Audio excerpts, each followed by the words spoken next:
Hi everyone, welcome back to Samara Builds, where I'm building a better life. In this episode, I get to interview my dad, which I love this conversation. I'm so excited to share it with you.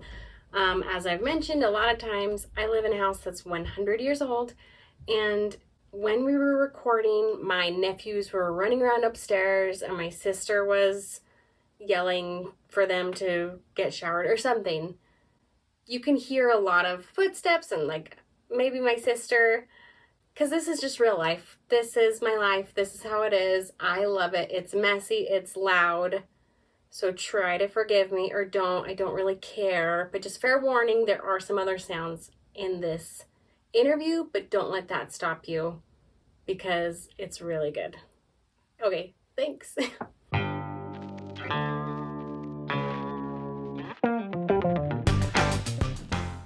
I feel like I always plan exactly what I'm going to say, and then when it comes to sit down and record, my mind is like Yep. I never remember anything. Yep. So you're my dad. This is Mark Jones, my dad. Leo, how old are you? I will be 65 in a couple months. So 64 and a half. You have autism, I do. and I think that's the main thing we're going to talk about today, right? Right. Yep. Okay. Yep. I don't really know how to introduce you. Okay, so let's do this. We'll start off this way. When you were getting your ketamine treatments, Mm-hmm. I drove her to and from her ketamine appointments, and we would talk, obviously, right? And on one of those drives, Whammers told me that she had taken a test, and I didn't know much about autism. It wasn't around when I was younger, when I was a kid, called them other things. And I was intrigued by it. And so I thought, what the heck? I'll give it a go. So she sent me the website, and I took the test she took. And I scored pretty high. So then I took a second test and scored pretty high. And then I took the third test and scored pretty high. And then after you take the third test, it pops up that if you took all three tests, that's an indication that you have autism. So that's when I found out, was about a year ago, right? And then about a month after that, I have a brother-in-law that works with a lot of doctors, and I told him that I was on the autism spectrum, and he wasn't surprised at all. But then he indicated that he thought that I had Asperger's also. So I took that test, and I got a high score on that one too. Acing all your tests? Yep, aced all my tests. So that's where it started. Yeah, I remember we were in the car and I was talking about my boyfriend who maybe has ADHD because his attention span is all over the place. And so when we watch a movie, it's pretty rare that we watch the whole movie. Like, he'll pause it and want to show me a YouTube video, or he'll get up to do something and fix something, and it's all over the place, and I think it's sweet. And I remember you saying that you're like the total opposite, that when you go outside of what you had planned, you really have a hard time with that. So if you sit down to watch a movie, that is what you're doing. Yeah, during that's my that schedule. time. That's my schedule, is to watch a movie. Yeah. And you've always been like that? I've always been like that. I don't like interruptions to my schedule, real or imagined. I always have a schedule in my head, and I don't do well with interruptions. Yeah, part of life is dealing with interruptions, but they bring, and phone calls are interruptions. Mm-hmm. They bring anxiety. Yeah. So most of the time when somebody calls me, unless it's, one of my kids, I don't answer the phone, and I'll wait for a text or a voicemail. And if they don't text or voicemail me, I typically won't call them back. Yeah. I remember, we had that conversation, and I was like, well, maybe you should get tested. And then before you even came back saying that you have autism, I remember just putting a lot of Arithmetic together. Yeah, a lot of missing puzzle pieces showed up. Yeah. And your diagnosis has, in my mind, done great things for our relationship. And I feel closer to you than I ever have in my whole life.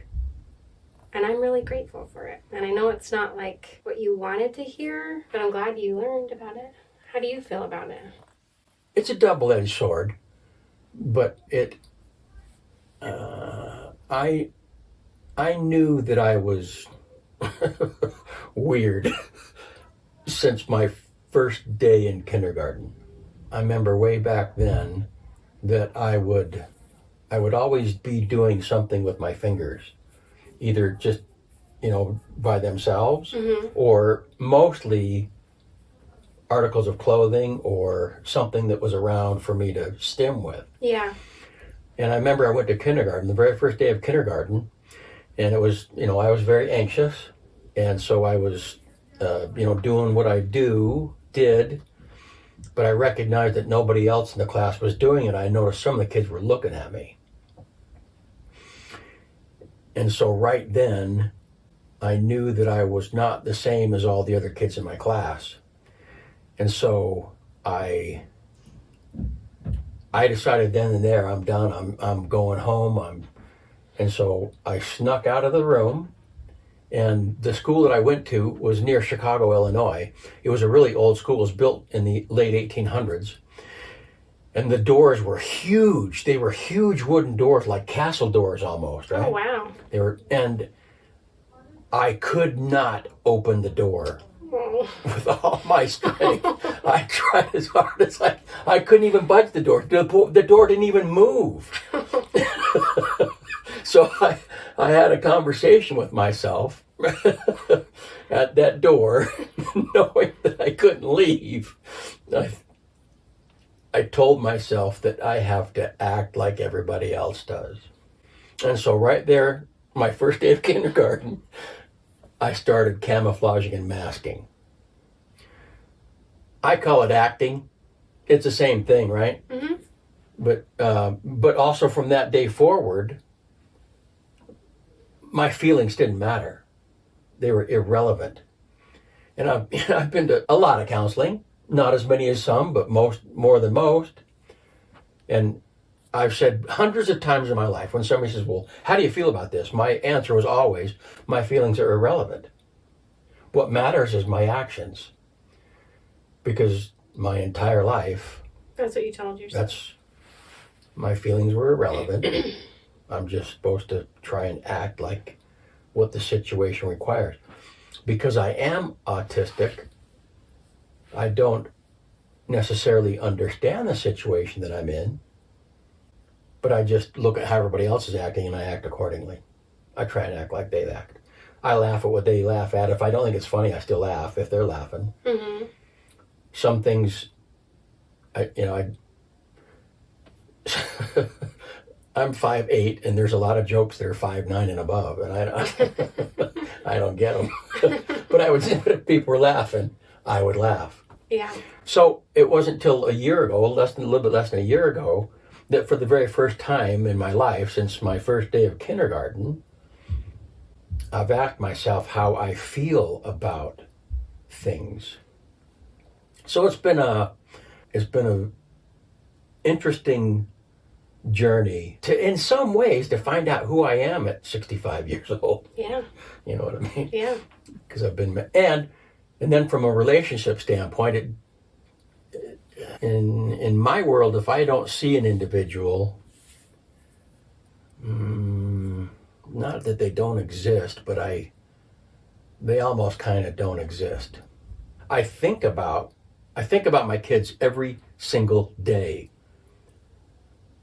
but I think about them in terms of the past, the last time we were together, the things we did, and the interim. So it never occurs to me to reach out. It never occurs to me to call. When I think about people, I always think about my association with, so graves don't matter to me at all. I don't go to my grave. I don't go to anybody's grave because it means nothing to me. What matters is the things I remember in the past. And whether the persons are alive or dead, what matters to me is remembrances from the past. And I know that's hard on my relationships, but now that everybody kind of understands just the way my brain works, I'm not like purposefully blowing them off. Yeah. Right? Yeah. And I think that's kind of like what you meant when you put two and two together. And right. My whole life, I have said, my dad is the smartest guy I know. Why is he so dumb when it comes to relationships? Yeah. And I don't mean that like... Yeah, I'm dumb as a rock. No, I'm not, but you're not. I just... Now it all makes sense because you are so smart. And like when I think you've said to me before, like, I think about you every day. I just don't call you. And that like couldn't compute for me as a neurotypical person, thing, whatever. But yeah, now that I have that missing puzzle piece, I get it. Like, I know you love me. I know you miss me. Like you'd rather be with me than not. Correct. But that doesn't mean you're going to call me. Absolutely. Okay. Yeah. Yeah. And also, with you being shut off from your own emotions, I think that puts up a big wall where you're protecting yourself, but you're putting up a wall between you and the people who love you. No doubt. And I have no doubt that I've sensed that my whole life without being able to put my finger on it. Yeah, no doubt. I'm very compartmentalized. I have everything in a neat little box. Mm-hmm. And I only open the box when I need to open the box. I don't ever go rummaging around through the boxes. Yeah. They're stored and labeled, categorized. So I don't do well with social situations. Now, what's really weird, and it's almost a dichotomy, I do well in front of a crowd.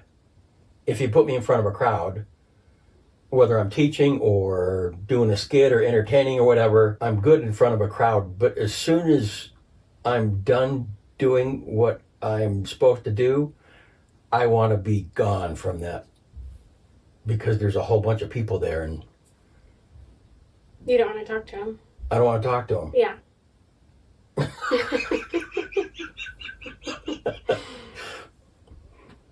I don't like crowds. I hate Costco because of the crowds. Mm-hmm. When I go into a store like Costco or something, I'll before I found out I was autistic and had Asperger's, I'd get really grouchy and grumpy and just say, well, just buy the friggin' thing and put it in the cart, let's go. And now that I recognize and I think to myself, how do you feel about this? I hate it in here. I just leave. And then whoever I'm with, you, mm-hmm. my wife, whoever, I don't care how long they spend shopping. I'll be reading a book in the car on my phone. I always have a book on my phone. And then, so I've been able to, work through some things like that. That sounds like a really good boundary. Yeah. Yeah. Yeah. It's a boundary that I now do. Instead of being grumpy, I'll just leave. Yeah. It's better for everybody. Yeah, it's better for everybody. What else have you learned about yourself since your autism diagnosis? I've been reviewing my life and how autism has affected my life, and I'm really glad that I didn't find out that I have autism until I'm 64 years old. Really? Yeah.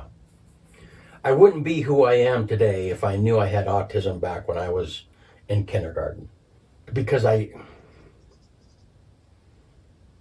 might have used it when I was younger.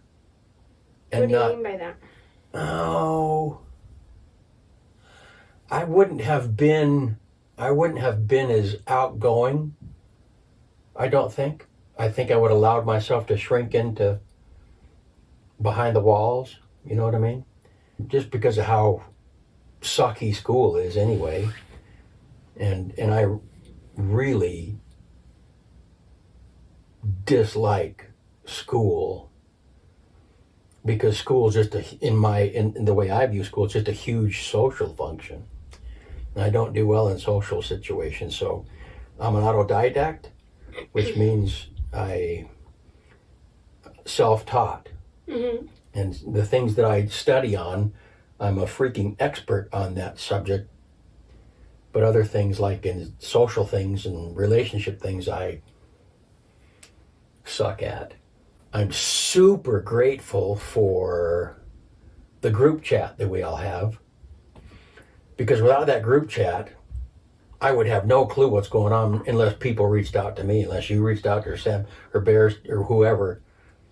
But because of that group chat, I can, at least a couple times a week we're chatting in there, and I can kind of keep up that way. Otherwise, before texts, wouldn't have happened. So, I don't do well with team sports. I hated sports when I was a kid. I felt I had to play sports. My older brother was really good at sports. My younger brother was fantastic at sports. My dad was big into sports. I hated sports, but I did the sports because I felt that I had to. I figured out that the reason, and this is in the past year, I don't understand sports. I get that the ball's supposed to go through the hoop, or you're supposed to carry the ball across this line, or you're supposed to kick the ball in this net area, but I don't know why. I don't know why that matters. Yeah. And the team is a social thing, right? People, not just men, become very emotionally attached to their team. Yeah. And I don't. Right. But then I was thinking, but why did you join the Marine Corps if you hate teams? Because the Marine Corps is a giant team. Yeah. The difference is, I totally get why there's a Marine Corps. It's to stop bad guys. And I'm totally on board for stopping bad guys. Mm-hmm. I understand stopping bad guys. I don't understand why a ball has to go through a hoop. But that makes me kind of sad, because I miss out on a lot of, I don't know. Camaraderie? Yeah. Meet another guy and say, hey, how about the game this past? I don't have any idea. I don't know what it's sports, but I don't know if it was football, basketball. I don't know. I don't know what season it is. As someone who's not into sports either, I think that is the reason why people are into it. For the camaraderie, and because I think that it is one of the few places that it is acceptable for men to show their emotions. Oh, maybe so. That's my theory. Maybe so. Plausible. But I get it. I'm also not into sports. It's all silliness to me. Yeah, it's not for everybody. Yeah. That's okay. Yeah. Do you like singular kind of sports? Like you're... Yeah. I love, I used to love snow skiing. I haven't snow skied for a number of years, but I mountain bike, and I absolutely love mountain biking. Mountain biking is perfect for my autistic Asperger, because I can't stand road riding. As an autistic Asperger, my brain's going a million miles a second. Mm-hmm. If I'm riding on a road bike and I look ahead and I got a straight road for as far as the eye can see, that's the most mind-numbing, depressing sight. Whereas mountain biking, I'm up on a little teeny trail, and sometimes right next to a cliff, and you're making micro decisions every billionth of a second. Yeah. And believe it or not, that calms me. Yeah. To be able to be that hyper-focused on what I'm doing. Whereas road biking, I've done it, but I hate it. Yeah, I get that. I much prefer hiking, in the mountains, versus just going for a walk somewhere for the same kind of thing. You have to calculate your next step, blah, blah, blah. Whereas I got a buddy who, if he road bikes, he loves road biking. If he sees a straight ahead road for 50 miles, he loves it. Because for him, that's calming to him, and you don't have to make any decisions. Whereas me, I'm the opposite. Right. So there's, little things like that. The only time that I am either not chewing on my cheek or twisting my hair is when I'm mountain biking or shooting. Shooting is another individual sport. Mm-hmm. Other than that, I typically stim a lot. So if somebody's watching this who thinks maybe they're on the spectrum, but they're afraid to find out, what would you say to them? I'd say do it. I'd say go for it. Absolutely go for it. No question, no clue. If you're thinking that you might be on the spectrum, absolutely do it. If nothing else, it will help you understand the way you've been your entire life, and it will help other people understand why you are the way you are. Yeah, before I found out that I'm on the spectrum, all of my kids felt that I didn't care about them. They knew that I cared, but they felt I didn't. But now, they at least know that, yeah, Pop is neurodivergent. Yeah. And my brain doesn't work the way neurotypical brains work. So absolutely. And if somebody's watching who also just recently got a late in life diagnosis, I'm sure it brings up a lot of different feelings. What would you say to them? I would absolutely do it. Now, and if you just found out and embrace it. I embrace it. I didn't. As soon as I knew, I sent out a mass text to all my kids and said, here's the deal. I don't back away from it. I'm not shy about it. It's just a fact of who I am, and it may help people understand why I may be a little bit different than most people in certain situations. So for your relationships, do it. For your relationships, embrace it. Let everybody know so that at least they can understand a little bit of where you're coming from. Okay, yeah. That makes sense. Yes. Earlier you said you're glad you didn't know until you're almost 65. I want to push back on that a little bit. Okay. Because you're right, you wouldn't be who you are. And I guess there's really no use to think about how else your life could have gone, except maybe it can help you in the future to do those kind of thought experiments and to help other people.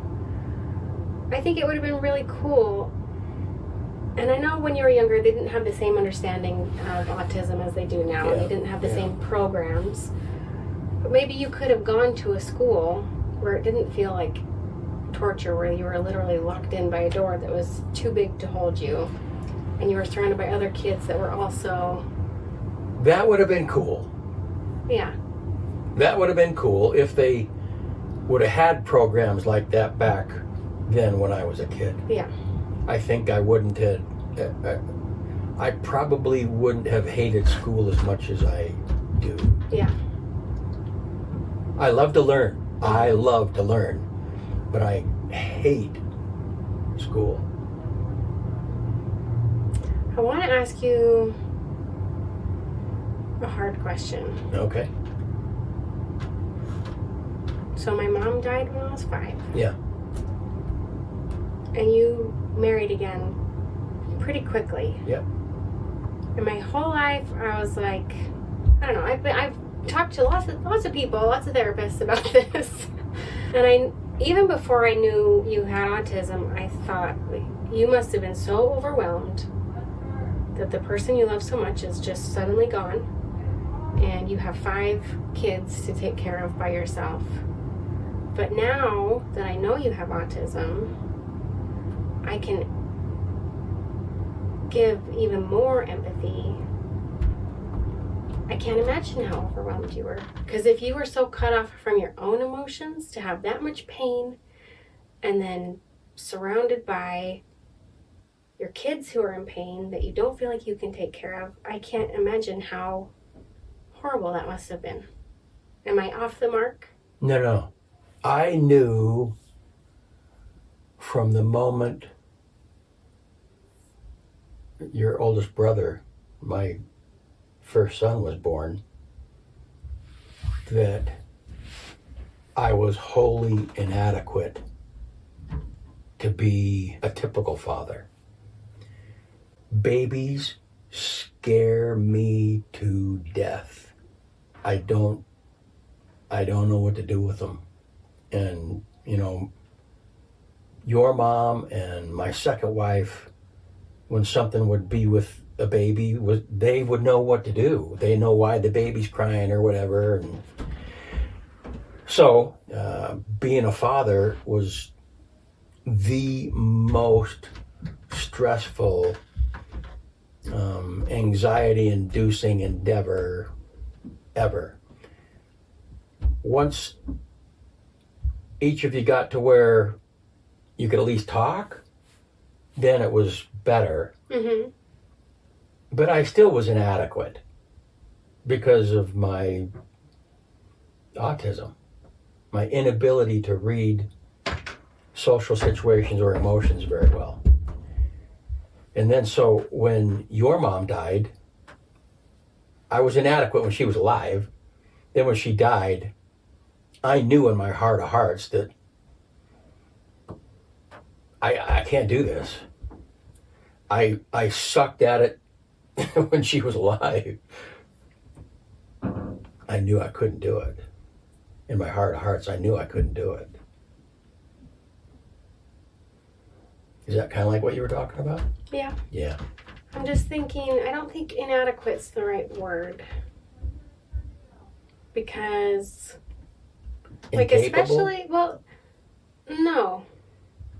Just different. Yeah, different. You might not be like the Hallmark dad, who is, honestly. But especially since your diagnosis, since you've been far more open with me and my siblings, you're a wonderful dad. I don't think inadequate's the right word. Okay.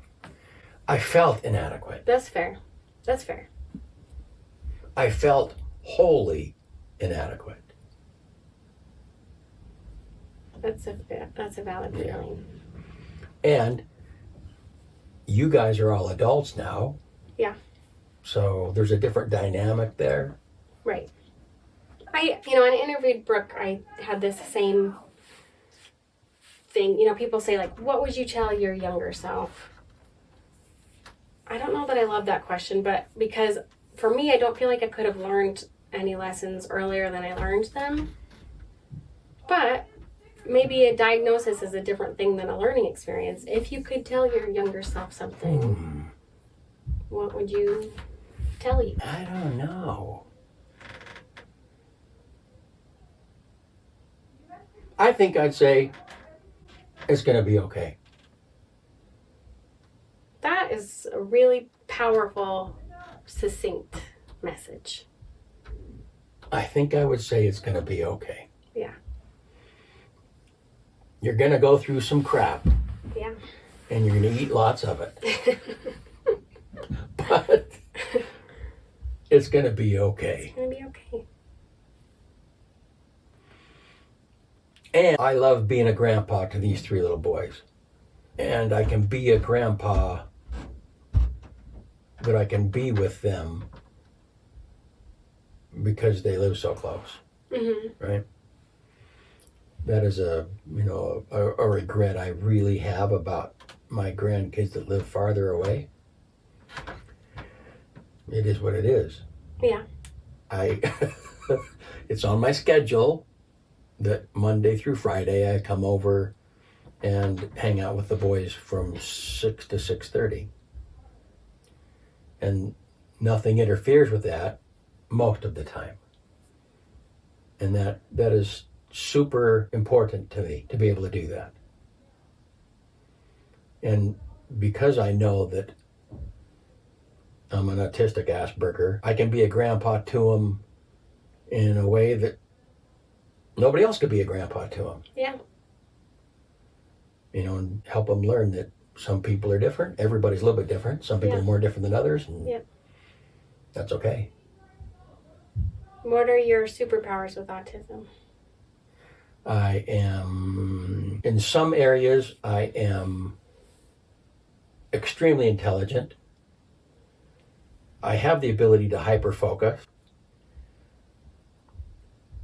I know little bits about a bajillion different things.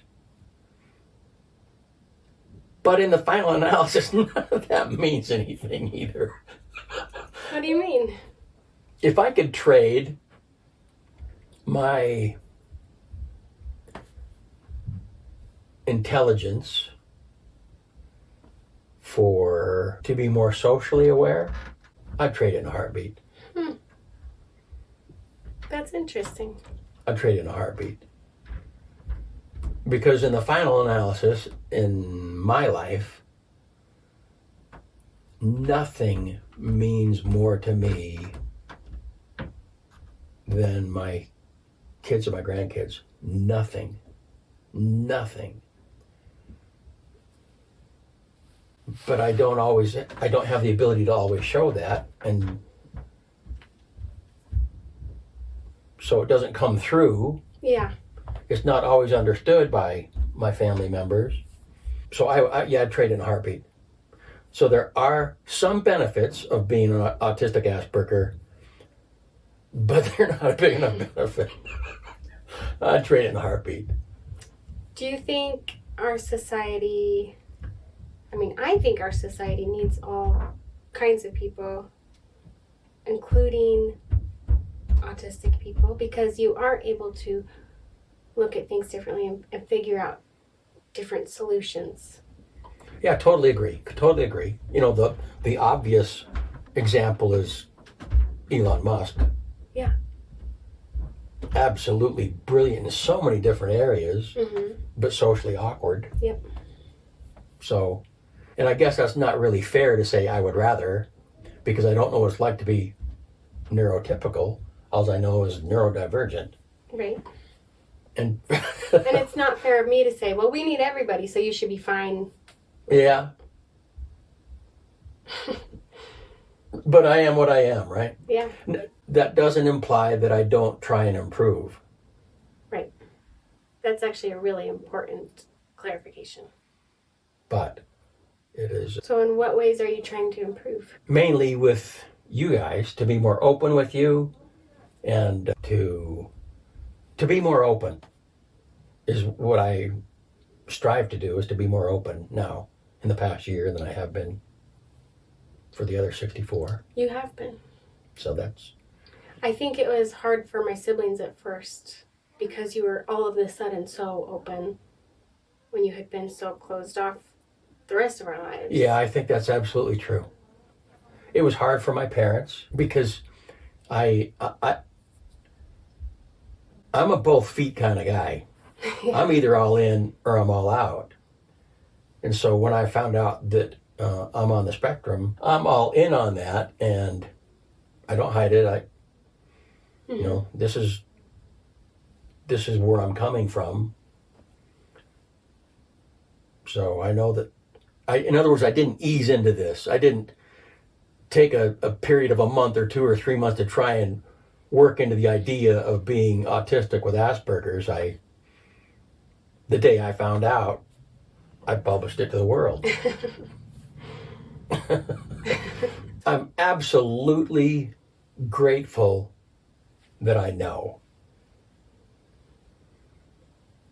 Because from the time I was in kindergarten to the time I was 64, I knew that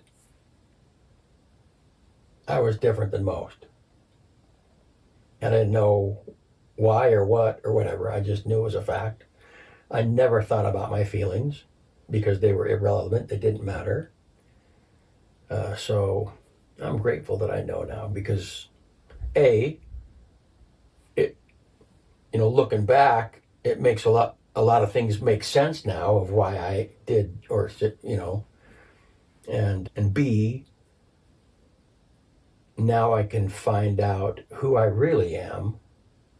I can bring what I was before, and then the knowledge I have that I'm an autistic Asperger, I can bring that in, and now what I'm trying to do is to find out who that whole person is.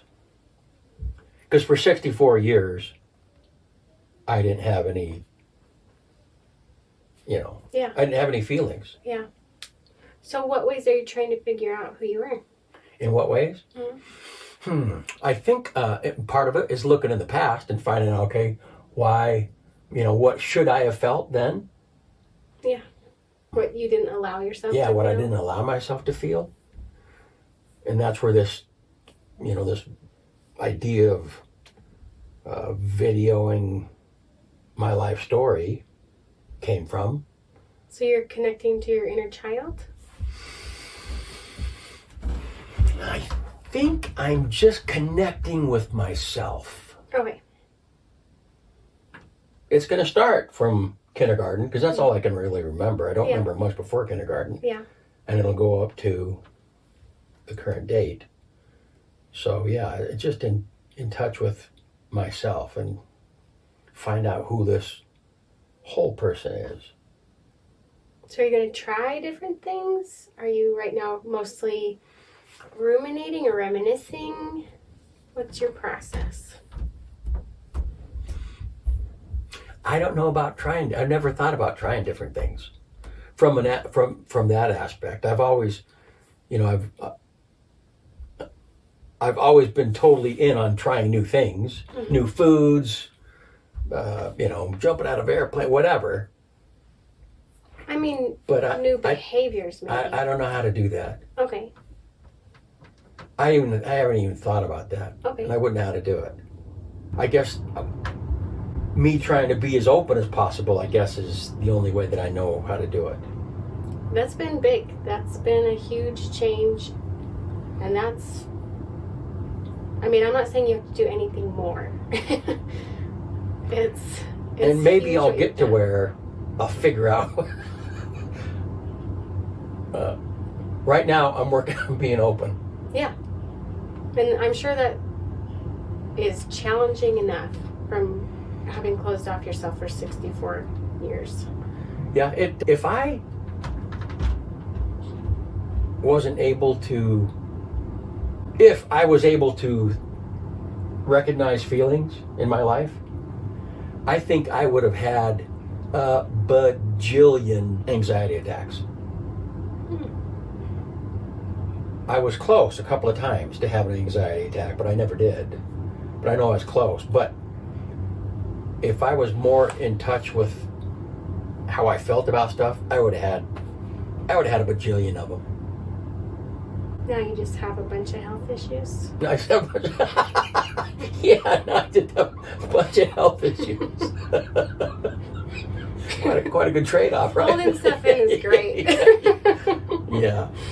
You and I can both attest to that. So now I allow myself to recognize that I feel anxious.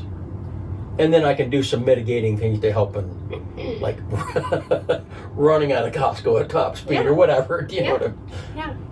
Instead That's of great. bottling all that crap in and suppressing it and tamping it down. Right.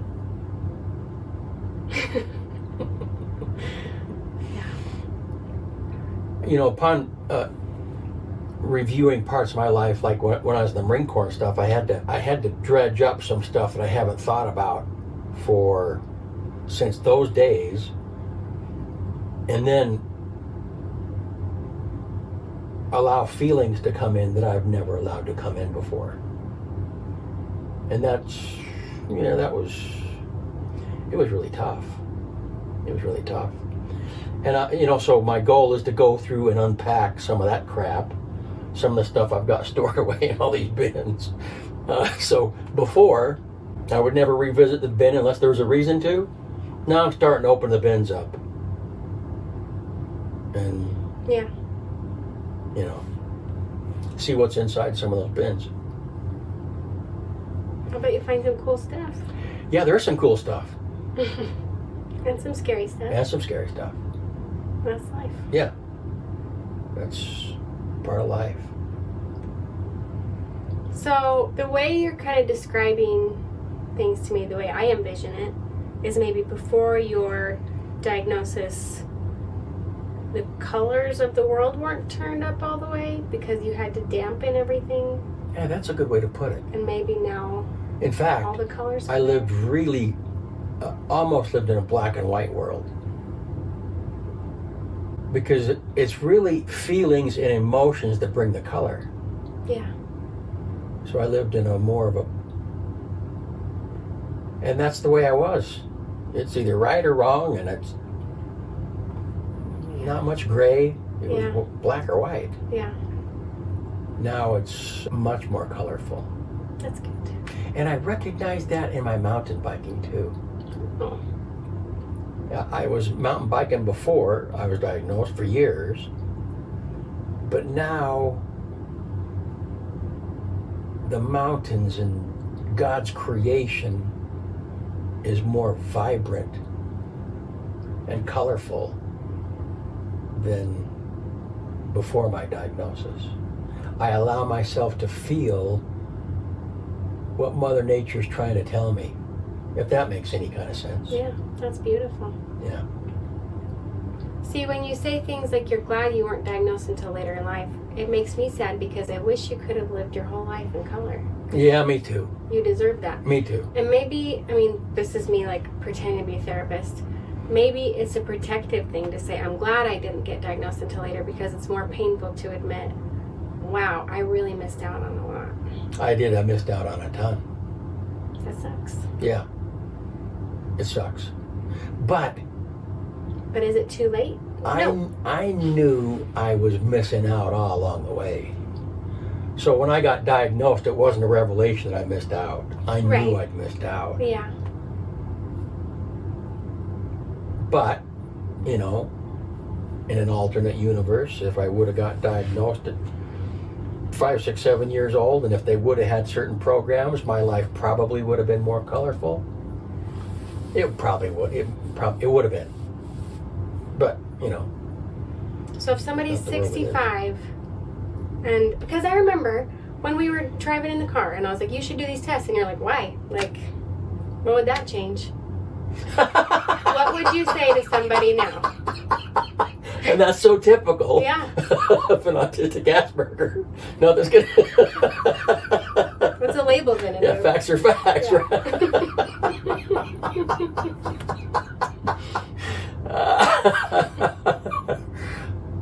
The reason I took them, though, because I was intrigued. I'm a very curious person. Mm-hmm. I'm curious about how everything works.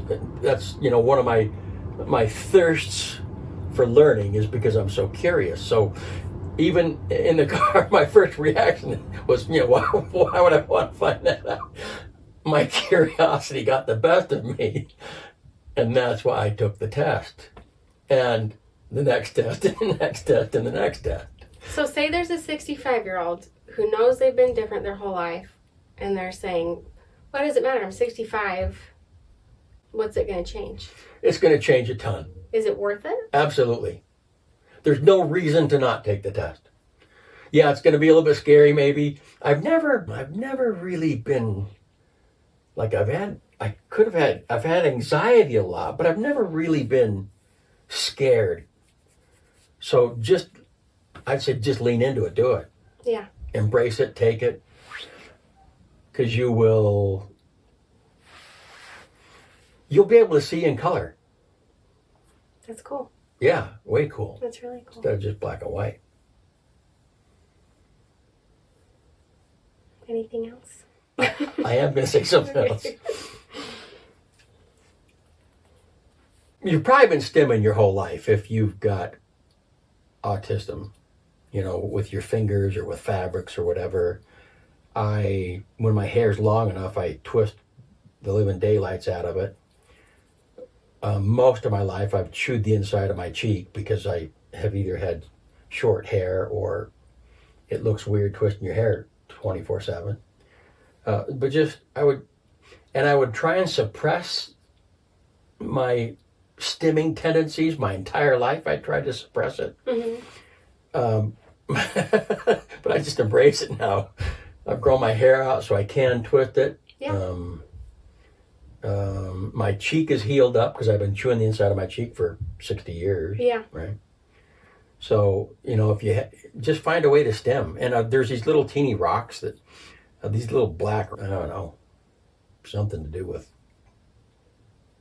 massages or whatever. And those are, sometimes I'll carry those around. So just embrace it. Go with it. Yeah, there's nothing to be ashamed of. Yeah. That's cool. Okay, one last question. Here on Samara Builds, we're building better lives. How are you building a better life? I'm building a better life by being more open with myself and with others about what's going on, how I'm feeling. That's how I'm building a better life. I love it. Me too. And I love you, Papa. I love you too, sweet pea. Thanks for doing this. No problem.